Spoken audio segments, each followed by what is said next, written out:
Lawsome, the podcast for law firms. Powered by ConsultWebs. Welcome back to Lawsome, the only podcast for law firms that doubles as a life preserver. We're here to inform, educate, and entertain the legal community on the latest in legal marketing and law firm development. I am Jake Sanders. He's Paul Julius. Paul, what's on the show today? I'm going to direct us. I'm going to assess our goals, make smart goals. Manage it. A plan for the show. Strategery. Yes. And the plan to all you stakeholders is to talk about leadership and management in the law firms. First, an article from abovethelaw.com. And then we talk to entrepreneur and coach Chris Plackey about how to improve your management systems, set expectations and goals with your staff, and more. And then we ask our guests the same 5 questions we asked our last guest, with 5 questions we ask everyone. Pull up a plate. It's the Hot Takes Buffet.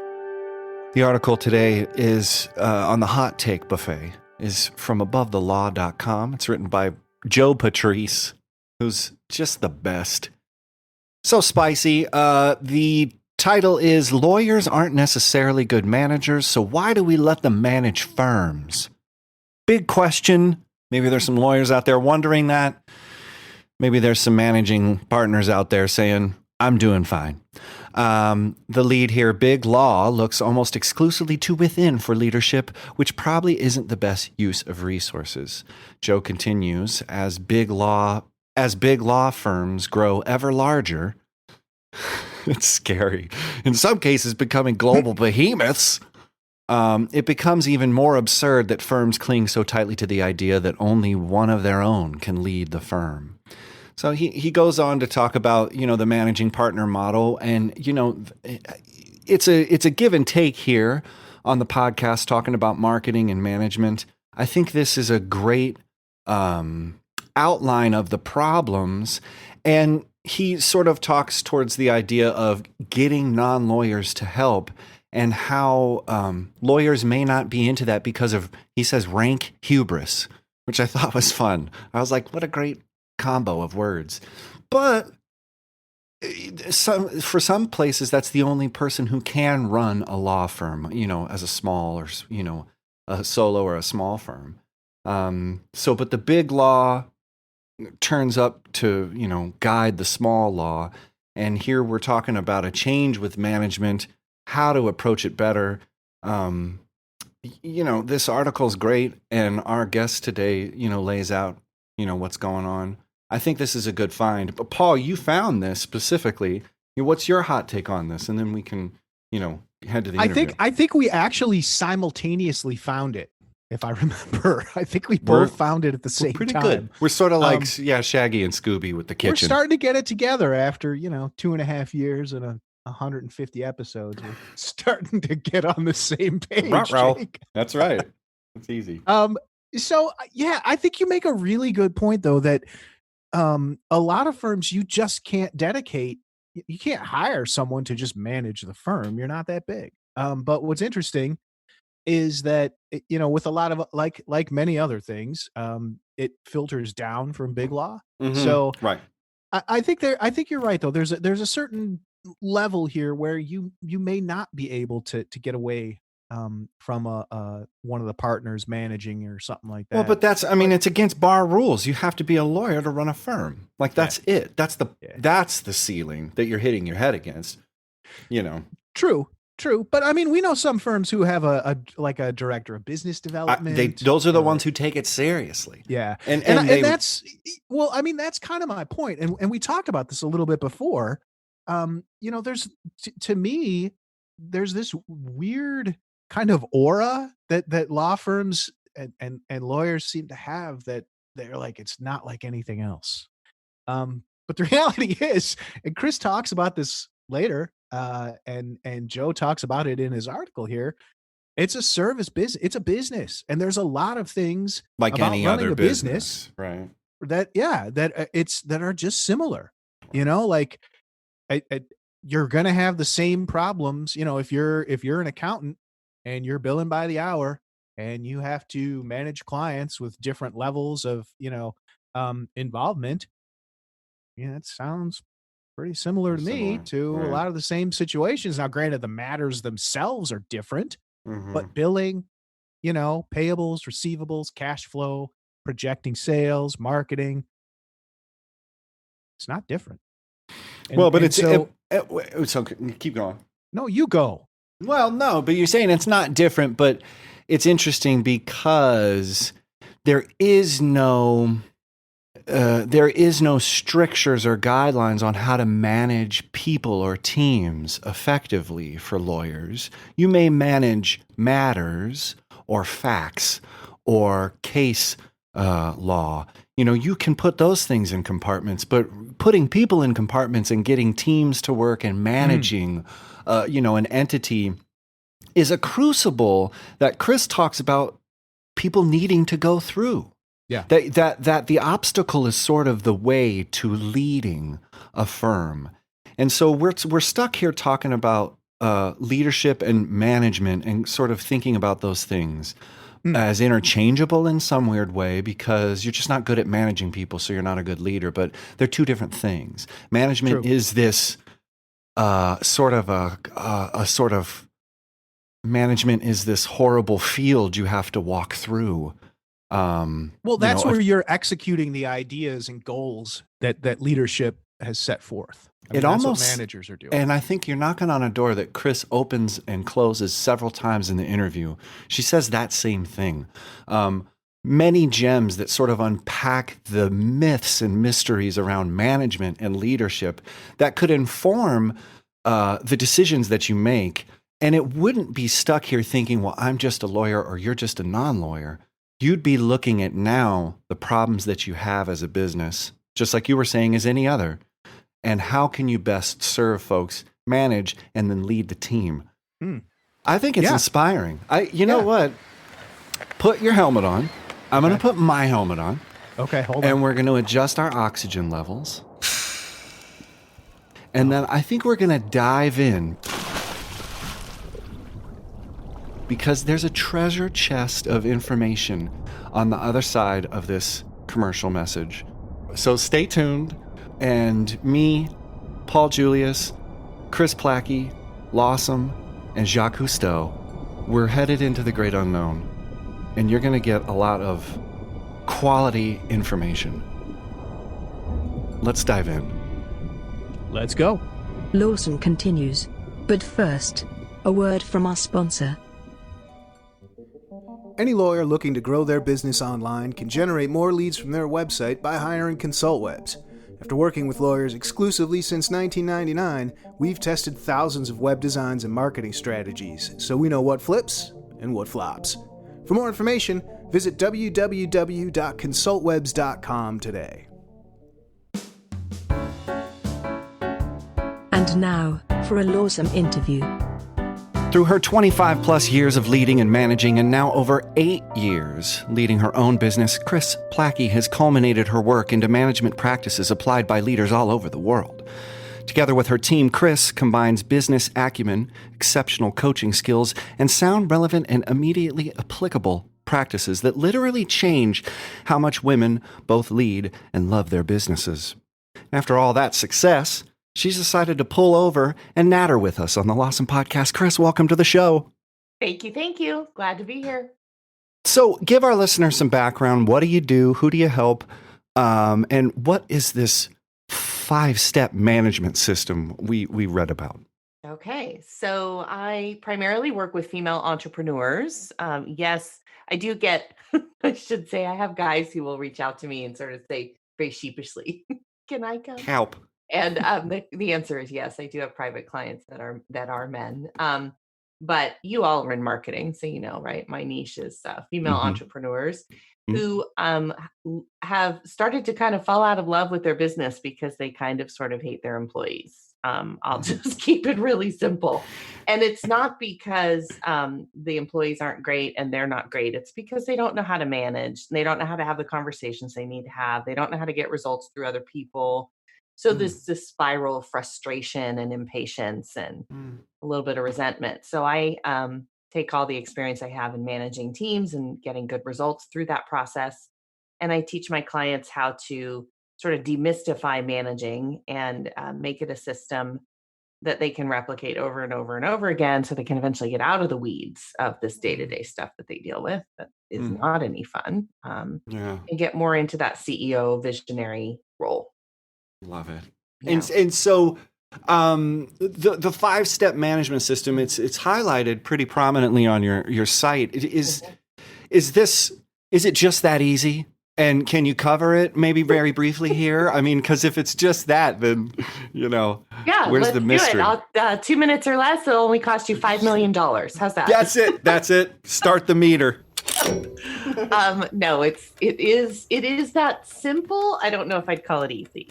And I think that's true for managing in general. I mean, anything that's a human exchange is, has so many layers to it, right? But Yeah. in its simplest form, management is a system that you have to really learn in order to be able to lead. I think a lot of people want to just kind of start the business, make money, and then lead and be out in front with the team kind of doing all the things. But they skip this management part because it's so unsexy. I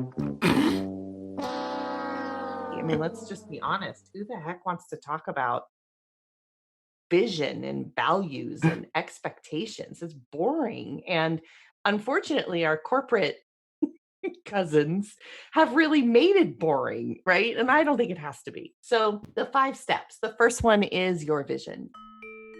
We need to know what your compelling reason is. Why do you do what you do? Why do you get up in the morning and come and do this work? What is your vision? What gets you going? Now, it's not just because you need to know it. It's because if you want to hire employees who are aligned with you, they need to know it. And unfortunately, that's often something that's very glossed over. In fact, when I do these podcast interviews, I always try and encourage the audience, don't tune me out right now because I'm talking about vision. Because I know you probably have it in a binder somewhere that you wrote it down. Well, you know what? But I was just thinking, Chris, it's not boring. I think it's hard to apply. Yeah. I think they're down to talk about it and go on a shamanic voyage and get some crystals on their desk and say a couple intentions into the wind. And I think they're down. And CEOs love purpose. They'll ride purpose into the ground before they actually do the change work, I guess, is what you're talking about. You're absolutely right. It's certainly just sort of an operational tool. But I think you're hitting on something that it is sort of non-sexy. It isn't fun. But so my vision is to prove the power of one thriving woman, right? And every time I say it, I get goosebumps. And once I realized what my vision was, which it took me a while, and I teach this for a living, right? I had to get really, really clear about what is it that I believe my work does in the world. And what I've really come to the conclusion is that my work helps one woman at a time. And but when you help a woman thrive, that intersection of everybody that touches her life benefits. So when we invest in one female entrepreneur, we are investing not just in her business and her, but we're investing in her team, in her family, in her community, right? Like the touch that happens. So that vision is what I now carry as what I tell everybody I want to hire. Like you have to be on board for that. You have to be excited by that. That's a first step. If I know that and I can tell you my vision every time someone asks me, I know it. It's a sentence. That's what I want from my clients. That kind of clarity, that kind of laser focus.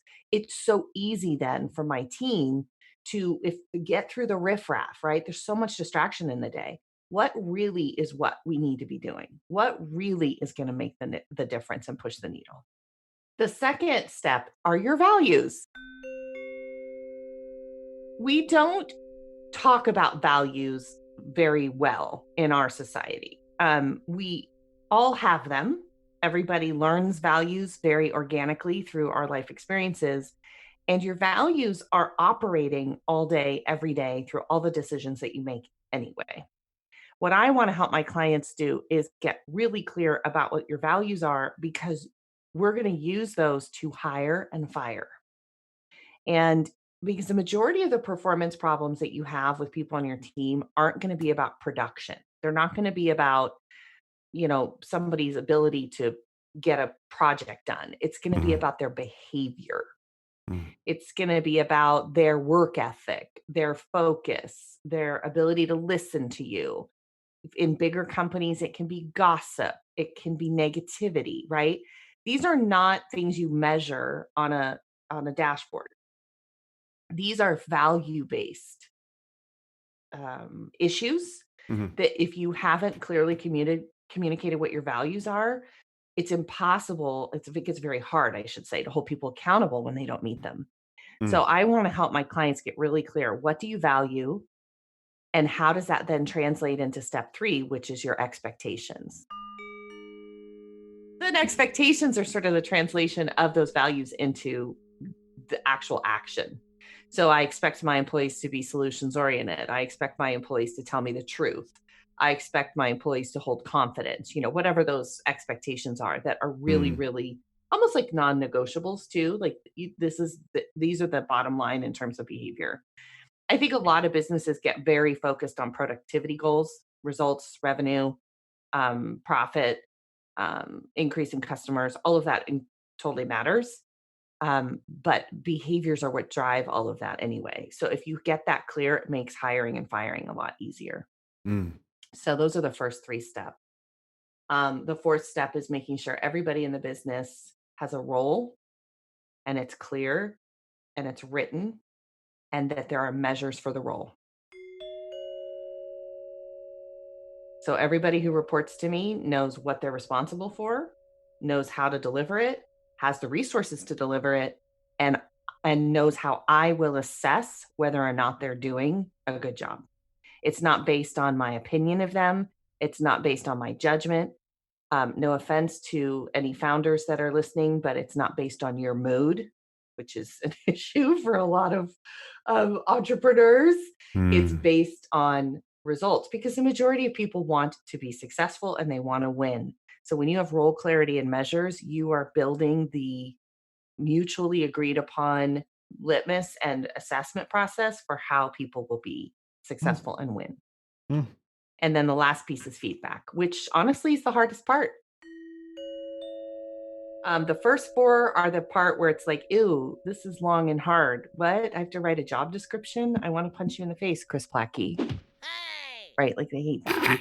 The last part is now we're going to work on courage and confidence and boundaries and having conversations that are difficult, right? All of those things when it comes to feedback. How to coach someone, how to know if they're coachable. Is this a coaching problem or is this person just totally insubordinate? Like how all of those day-to-day issues that my clients bring to me Mm. that are just the nuances of managing, right? And for me, what my goal is with my clients is that you could handle any person dealing with any issue at any time, anywhere on your team with confidence because we're going to build those strengths up to help you go through them. And then it doesn't mean you'll enjoy a lot of the things you have to do, but at least you'll have the tools to handle them and move through them quickly instead of pushing them off. Mm. So there's so many different ways to approach management. Hmm. Like from really strong or Hmm. very free, laissez-faire or Hmm. autocratic, I mean, and all the stuff in between. Hmm. There can't just be one best way to manage. Hmm. Um, or is this management, leadership? I mean, I'm thinking of these like 2 different words now. Are Hmm. they sort of cohabiting in your world? And then why are there so many different approaches? Like, Yeah. is there one approach better No, than, there isn't. well, darn it. I think there's style. I think Mm.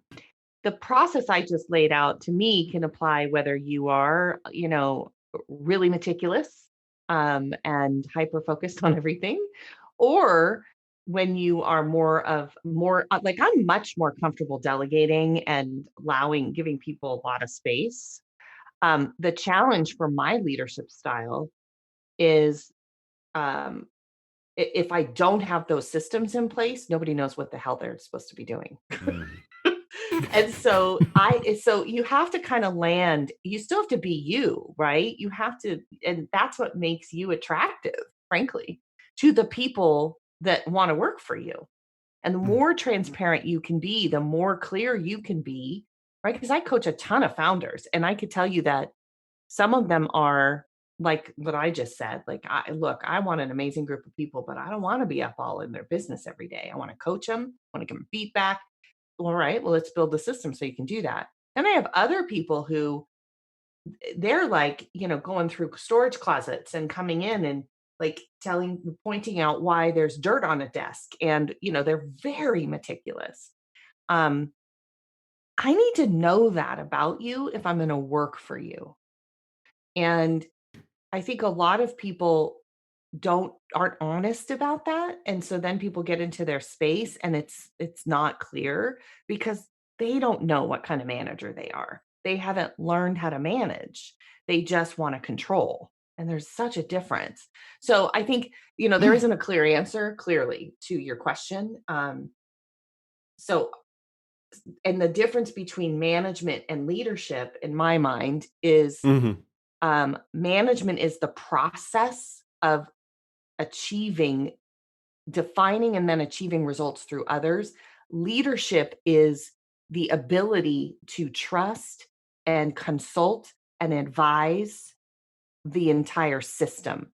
So if a solopreneur is all about me, right? Me, this is my business. I'm a freelancer. It's me.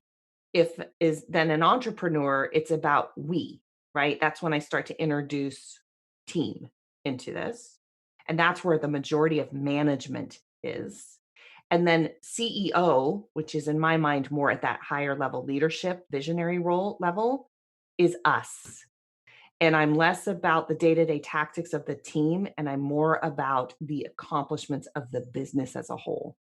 So it's a little esoteric, but I do think that's the evolution of growth. And every single person I coach knows when they've hit that point where they're ready to really step in to that true CEO level. Because first of all, they ask me, teach me how to be a CEO. It's different than help me manage my team. The questions are different. But you can't become that leader in business if you don't know how to manage. I use this example. I just talked about this on my podcast, actually, that there's lots of leaders of movements, right? So there's lots of leaders in the world.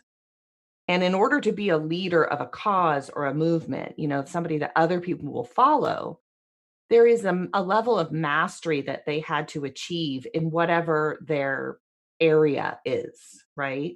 And this is just my opinion, but I believe in order to really be an effective leader in a business, you have to go through that management ring of fire, to be frank. And you go through that, you're able to lead the entire organism much more effectively when you understand it. Yeah, and I think part of it too, and that was very well said. And I think part of it too, when you're learning about management, is looking at those. You have the company goals, and then you have the objectives that you need to meet to achieve those goals. You have to look at the staff and the people around you and understand, like, what is it that we need to do here, and how do these people need to be guided?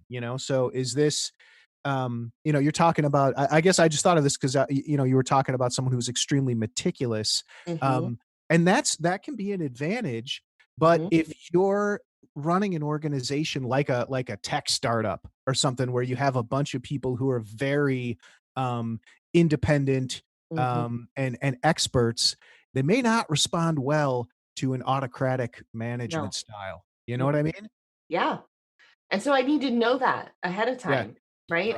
That's why just be honest about who you are. That's why the vision and the values is so critical. Like, let's just so how do you have a test?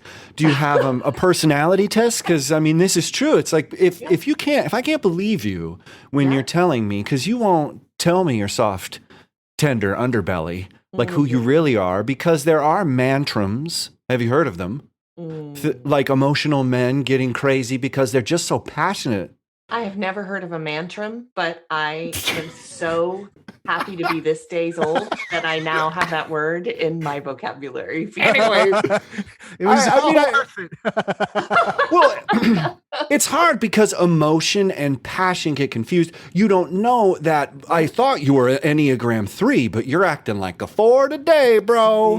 You know, I mean, how do you figure out personality? I mean, just really quick, an aside, do you have people pass through a personality car wash? What do I you do? don't. It's funny you should ask me that. I actually am a big fan. I will say I have one. I'm certified in Myers-Briggs and DISC. Oh, I yeah. used to do that ages ago. Sure, yeah, disc, yeah.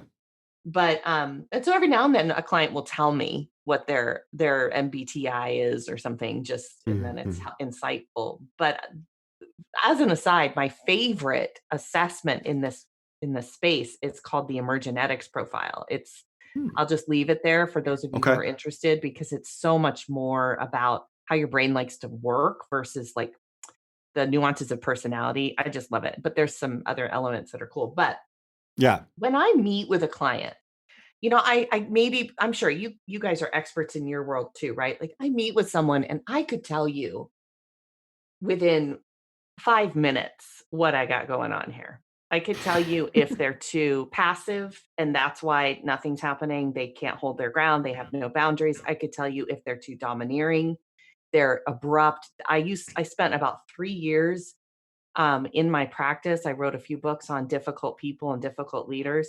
So I spent about 3 years just coaching the difficult executive. I was hired by Wow. companies to coach, no offense, y'all, but most of the dudes who were really offending, like all the, almost going to lose their job guys because of Oh, their jeez. behavior. It's a shame. And I just learned very quickly how to kind of quick assess, like, okay, I can see a lot of my female clients are what I call swoopers.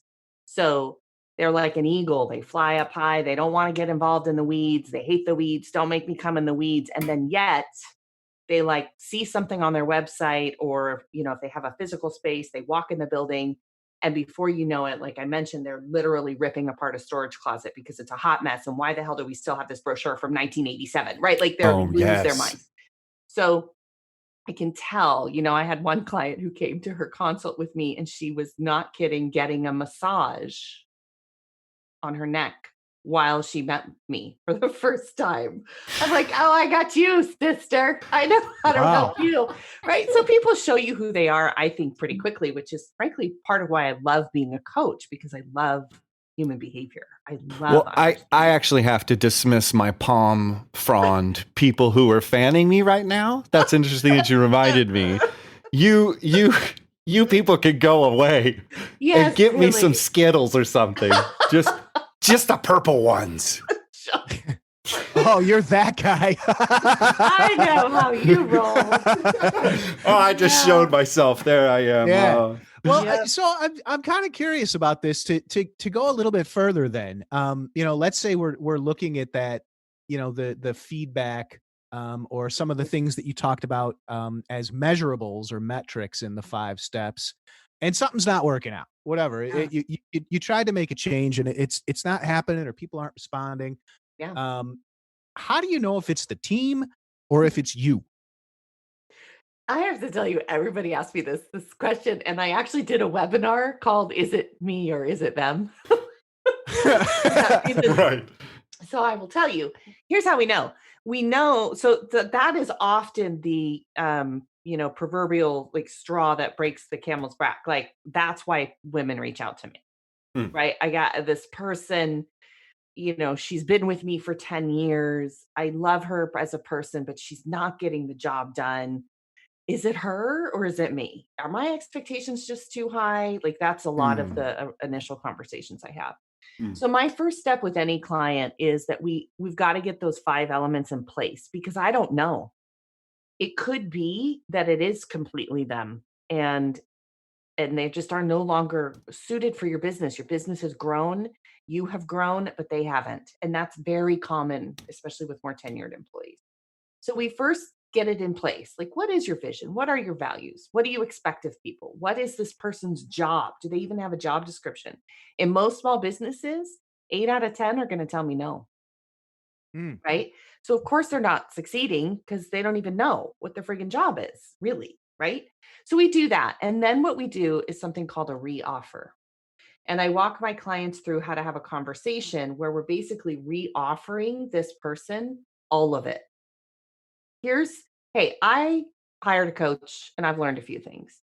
I know now that I need to have these things in place to help you be more successful. I've done all this work. Here is what I'm offering you. This is your role. This is how much I'm going to pay you. This is how I'm going to measure your success. Do you want it? And then we see if they accept the offer. Most of them do. And I can usually tell my client as soon as they come back to the call with me after they've had the conversation, I can tell them if they really meant it or not. Because a lot of times they just say yes, then it's just the buying time. I'm like, let's just see if she asks for some time off next week. Usually they do. Oh, right. Well, Yeah. but that's an interesting thing because things change, especially with companies, especially with companies that experience growth. Yes.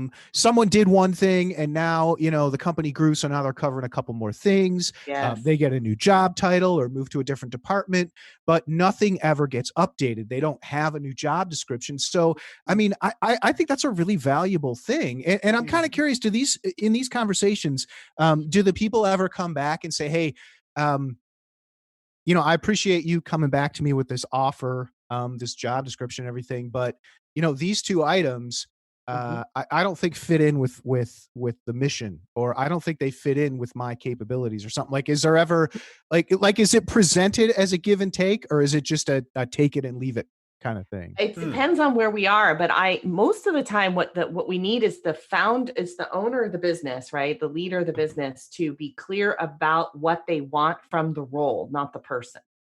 So if you, to your point, this is such a great example, right? Like a lot of times we hire someone to help us initially, then they start taking over marketing, then they start handling customer service. And now you realize, oh, I need somebody in this marketing role who has digital marketing experience, who can, do launches, all the things that probably they weren't doing when they were earlier in their business. Right. And that could be in this role. And this person might say, well, this isn't really my skill set. This isn't really what I do. And that's part of why this person isn't thriving. You have had an expectation of them that isn't aligned with what they can do. And that's that conversation right then and there is, I get it. This is what I need in this role. And you may not have the skill to do it, or you may not want to do it. So to another point, talking about reading LinkedIn, job descriptions where the marketer is the social media person, is the, front office person, that's a very common thing to want to have a Swiss Army person. Yes. And then they become this invaluable, but at the same time devalued. Yes. Because they're not accessing the most efficacious, talents that they have.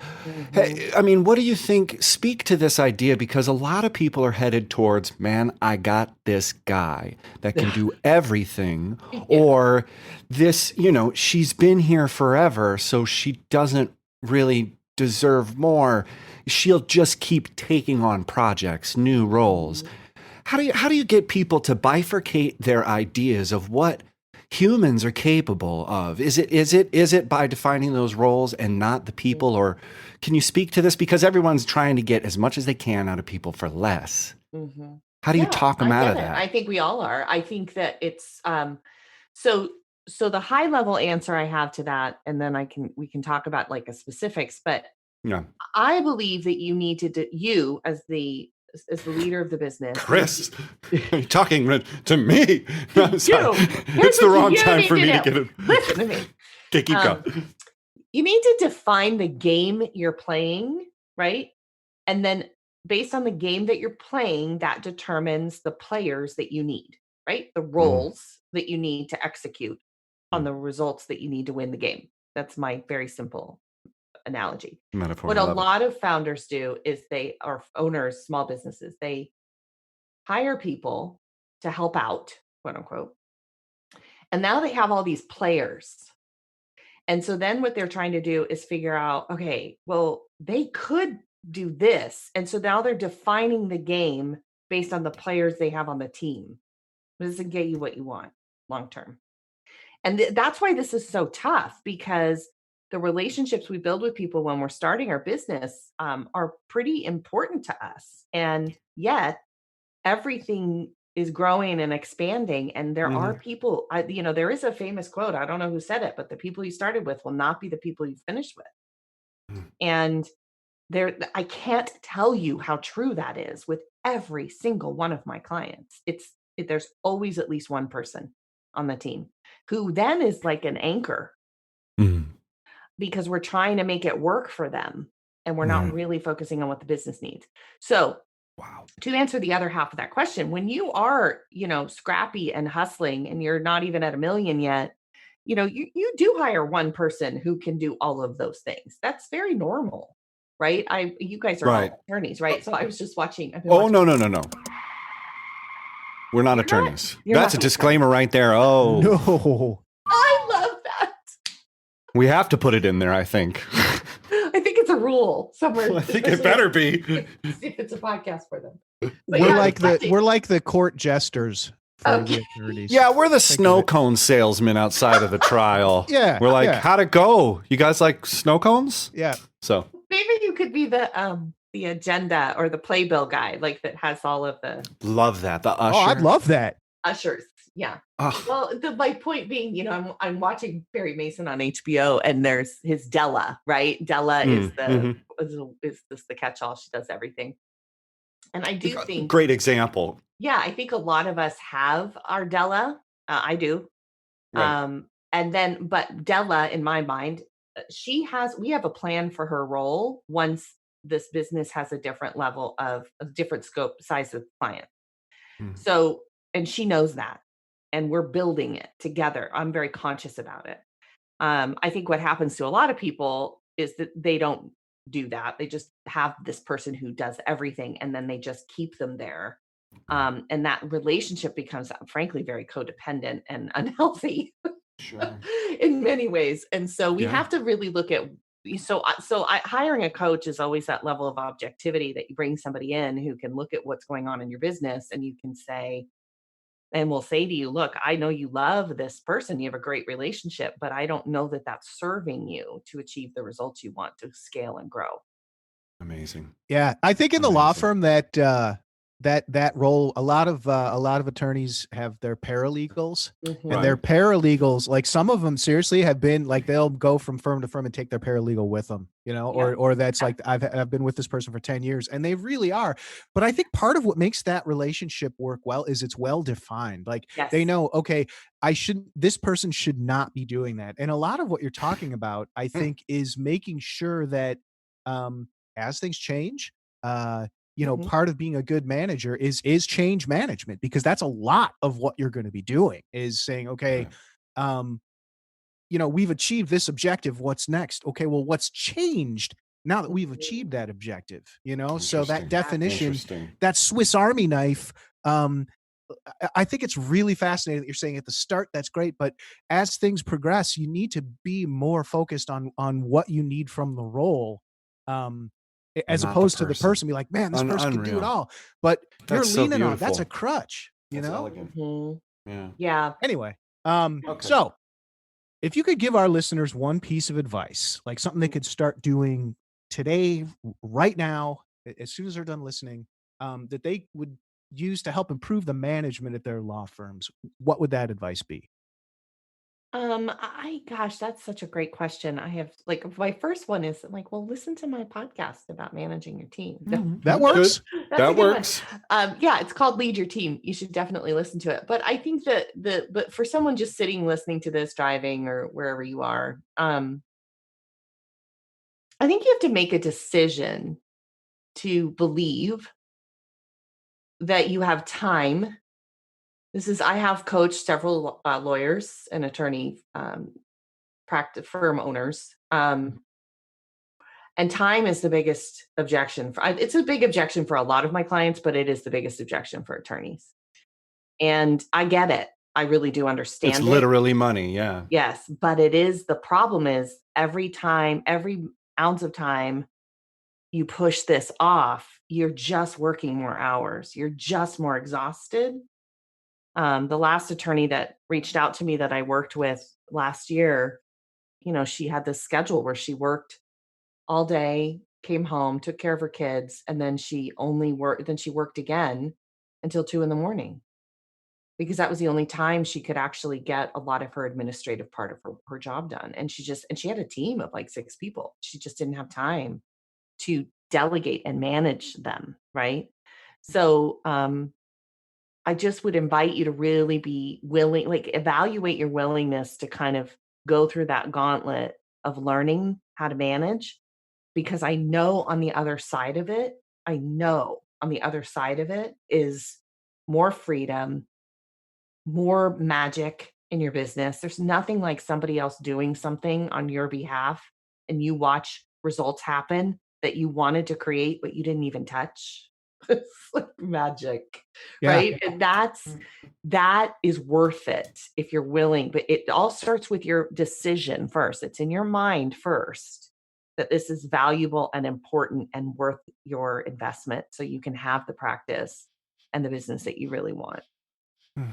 It's so beautiful. So, Chris, how can people find you on the internet and learn more about you? So a couple ways. Certainly, I'm on LinkedIn, Chris Plackey. Please join me there. I post pretty regularly there, and I love to see people there. And then I'm also on Instagram, which is more my fun place. That's where I go and I do more fun things. I love Instagram. And that's at Chris Plackey Coach. I did do a 10-minute video on the 5-step management that I just talked to you guys about. So if you want to go to 5stepmanagement.com, you can get that video where I talk about it, each one in a little more detail. And of course, my website is chrisplackey.com. And I would love to, I meet with people. We meet with our new clients. And then I have 2 programs. I have private coaching, and then I have a Founders Lab program that I coach women in who need some help. 5 questions we ask everyone. What was the last book you read? 5-Second Rule, Mel Robbins. Amazing. Nice. Is that about eating food off the floor? That's what she said. No, it's really good. It's all about how to take more action using this 5, 4, 3, 2, 1. I thought it was so silly. I'll be frank. I really, it's such a good book. Love it. Great. Cool. All right. Number 2, what is your favorite place? Hawaii, North Shore, Turtle Bay. Nice. Number 3, what sites, blogs, newsletters, or podcasts do you regularly check in with? I listen to Brooke Castillo, the Life Coach School. I listen to Allie Brown, Glambition Radio podcast. And I listen to the numerology chick. She's my numerologist, and I love her. Nice. All right. Number 4, if you were stranded on a desert island and could only pick one condiment to take with you, what would it be? Mayonnaise. Straight. The Club of Mayonnaise. All Come right. on. I love it. All right, last one. After a long day or a long week at work, how do you relax and unwind? Oh, a great detective show on something. Netflix, Acorn, BritBox, PBS. Brilliant. Yes. Excellent. For show notes, links, and info, go to thelawsonpodcast.com or follow us on Twitter or Facebook. Be sure to leave us a review and rating in iTunes or wherever you find the you listen to. Until next week, stay lawsome.